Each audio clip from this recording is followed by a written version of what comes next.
What's up everyone? In today's topic, I will be explaining the differences between three different types of MMA. Western MMA, Japanese MMA, also known as Kudo, and Chinese MMA, also known as Sanda. So let's jump right into it, shall we? We will start off with Western MMA, which began in ancient Greece in the 7th century BC.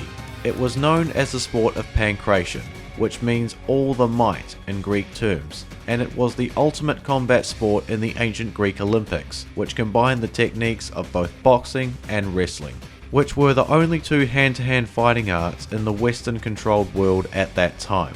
And that would remain the case for centuries to come, until the mid to late 20th century. At this point, the Western world had exposure to other forms of hand-to-hand fighting, through rapid globalization and martial arts evolution, such as karate and judo being exposed to the American public in the post-World War II era, after US servicemen that were stationed in Japan and Okinawa brought it back to the West and established dojos to teach people the arts.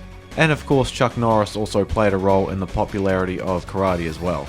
And Kung Fu was also popularized by Bruce Lee in the 70s. Taekwondo was brought to the US from Korea by several instructors to be taught in the US military. It was then popularized amongst the general public, and with Japanese judoka Matsuyo Maeda traveling to Brazil to teach the Gracie brothers his hybrid form of martial arts of original Japanese jiu-jitsu mixed in with his own newly developed form of Kodokan Judo in 1917, for which BJJ was born, and was widely popularized in the Western world after Royce Gracie won the first, second and fourth Ultimate Fighting Championship, after the UFC was established in November of 1993. Muay Thai came to the West in 1968, as the first Thai boxing instructors came from Thailand to America.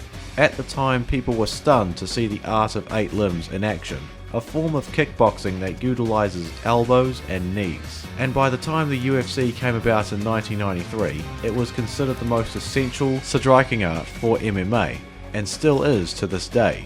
And it too, like BJJ, was widely popularized and practiced around the world. And Bruce Lee was the one who had invented MMA as an idea of take what is useful to you from each discipline and throw away what isn't useful, which is the way of Jeet Kune Do. Now, regardless of whether you think that Jeet Kune Do is effective in practice or not, that's a topic for another video. I'm just saying that that's the whole idea of Jeet Kune Do. But even though Bruce meant mixing martial arts in the context of self-defense, the industry of MMA, with all the major sport leagues of it, and with your typical MMA gym nowadays, is applying Bruce Lee's idea of taking what works and discarding what doesn't work, and applying it to competitive fighting in a one-on-one sparring session in the context of combat sports. The whole point of MMA back in the day was to figure out what the best martial art is, for as nowadays the focus of MMA has shifted to which fighters can best mix up each fighting discipline and blend it in all together in the most effective way possible. In Western MMA as we know it today is fought within an octagon-shaped cage. Most fights are 3 rounds or 5 rounds if it's the main event, and fights are either won by KO, submission or decision. As far as fighting styles go in Western MMA, the 4 main arts are boxing, wrestling, jiu-jitsu and Muay Thai, being the main fighting curriculum, but other arts I mentioned before also make an appearance in MMA, such as judo, karate, kung fu, taekwondo and even capoeira will make an appearance from time to time. Now, if you train at an MMA gym for the purpose of self-defense, MMA can give you a good basis for dealing with real-world altercations, but just remember, because you're learning a bit of everything, it's going to take some time to level up your fighting ability. And for the average person, their grappling abilities will naturally develop a lot faster than their striking abilities, because grappling is more baked into our aggressive fighting instinct, in my opinion. But over time, as you improve your MMA training and get a bit of a taste of everything, eventually you will want to direct your attention to one of the 4 disciplines that you're naturally best at, whether that be boxing, wrestling, BJJ or Muay Thai.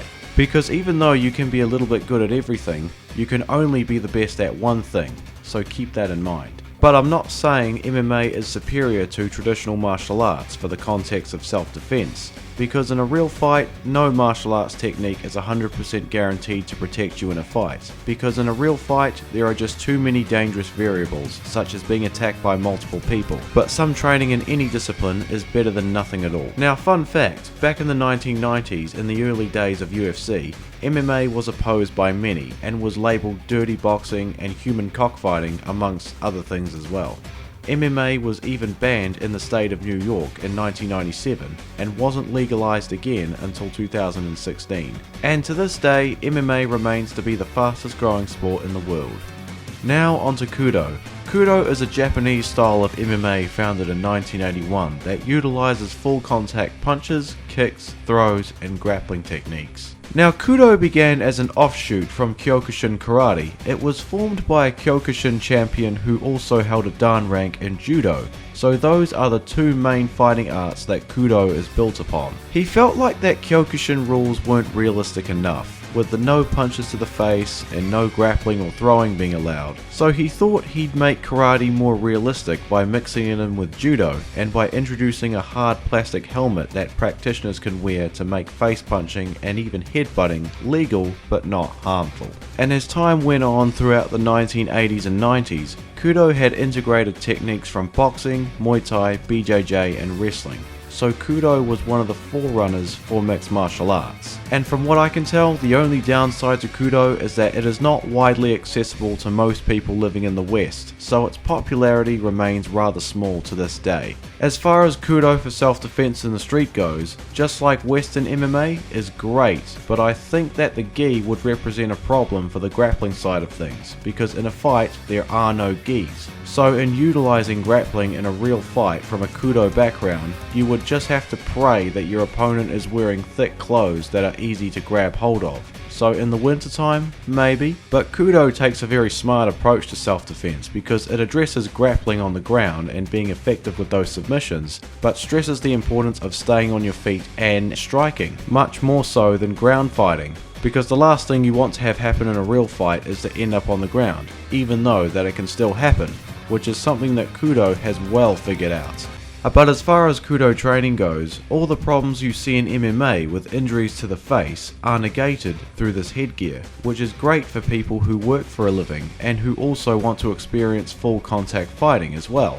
Now, as far as Kudo rules go, it's fought tournament style, so if you fight and you win the fight, you go on to fight again, and so on until it gets down to the last two remaining people who fight in the finals to ultimately decide the winner of that division. And each fight is 3 minutes long, 1 round, and there are only extra rounds in the case of draw. Fights are either won by KO, submission, points decision, or judge's decision, and points are only scored through strikes that show obvious significant damage, and punches to the face on the ground from above are against the rules. However, the person on top can simulate punches to get a point. Clinching is limited to 10 seconds, while ground fighting is limited to 30 seconds. Kudo is fought on an open mat, not within a cage. Therefore, in Kudo, wrestling does not have much of an unfair advantage when compared with other techniques. There is no leaning off the cage or any walls to manipulate to your advantage. And one last thing that I'll say about Kudo is that unlike mainstream MMA, it teaches you that important element of respect and decency,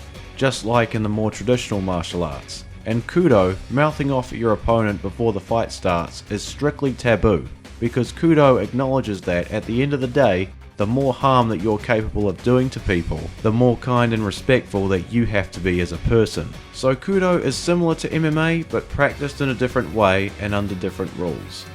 Now onto Sanda. Sanda emerged in the 1920s in China. At the time, the military needed a hand-to-hand combat system to improve the fighting abilities of its soldiers. So they created Sanda, which means free fighting, as a mix of techniques from various forms of Kung Fu. Over time, as the art developed, it was a Chinese form of no-holds-bar fighting for a while. But as recently as 1979 and onward from that point, it was made into an organized combat sport, as they were beginning to work out what martial arts forms are effective and pressure tested in sparring, for which nowadays the sport is practiced by many. So the martial arts that they decided to include in Sanda were of both Chinese origin and from other parts of Asia and even the West. For punching, Western boxing. For kicking, Kung Fu, Taekwondo and Muay Thai. For grappling, shui xiao, which is the Chinese form of wrestling. Now even though Sanda as an organized sport is known as Chinese kickboxing, in practice it is a form of MMA because of its hybrid fighting nature. It includes punching, kicking, knees, elbows, takedowns, and wrestling.